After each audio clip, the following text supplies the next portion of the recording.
This is Eric with Mother.com as a follow-up to a video I recorded last February 2018, and the video is right here, where I was discussing this stock in relation to a breakout attempt.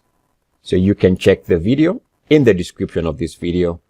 So let me just show you the title of the video is right here.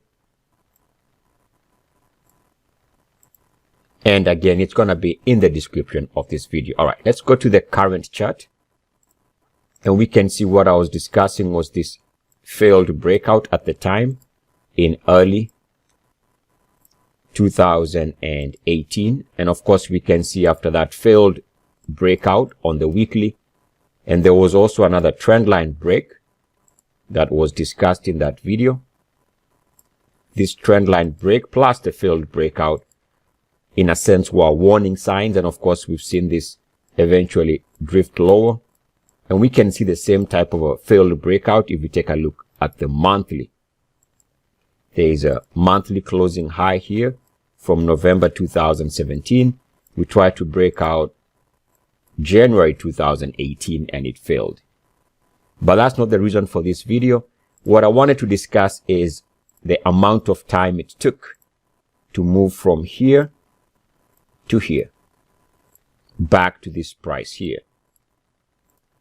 We can say this is at about 240. And this is also about 240. And the highs here of about, let's call it about 525. Now, what I wanted to discuss in this video is, again, another reminder that it took so many months. In fact, we can see here it took 9 months to move from here to here. Now, 9 months is a long time if you consider the mentality of the modern day investor slash trader. But that's the reality. It's going to take many weeks, many months, if not years, for the instruments to achieve their maximum potential, whether they are moving higher or moving lower. And we can see here, for it to move from 525 all the way back, in other words, a round trip, on the way down, it took 12 months.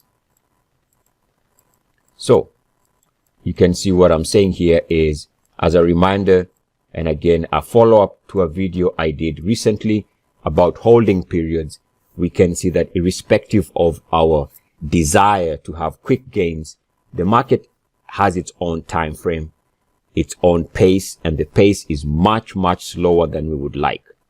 In other words, it's always good to have a portion of our portfolio assigned to holdings that can last months into the future.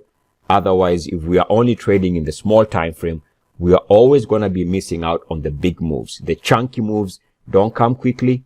They come over a period of time. And my own research shows that the biggest moves, the strongest moves, do take place within a period of 6 to 9 months. It's not written in stone, but it just seems like the big moves, as far as individual stocks are concerned, the maximum gain, the biggest gains will come through a period where there's a concentrated period of movement that lasts anywhere from 6 to 9 months. Yes, seems like a long, long time, but it is the market. That's how it trades. We can't write our own rules by always insisting that every portion of our portfolio should be traded intraday.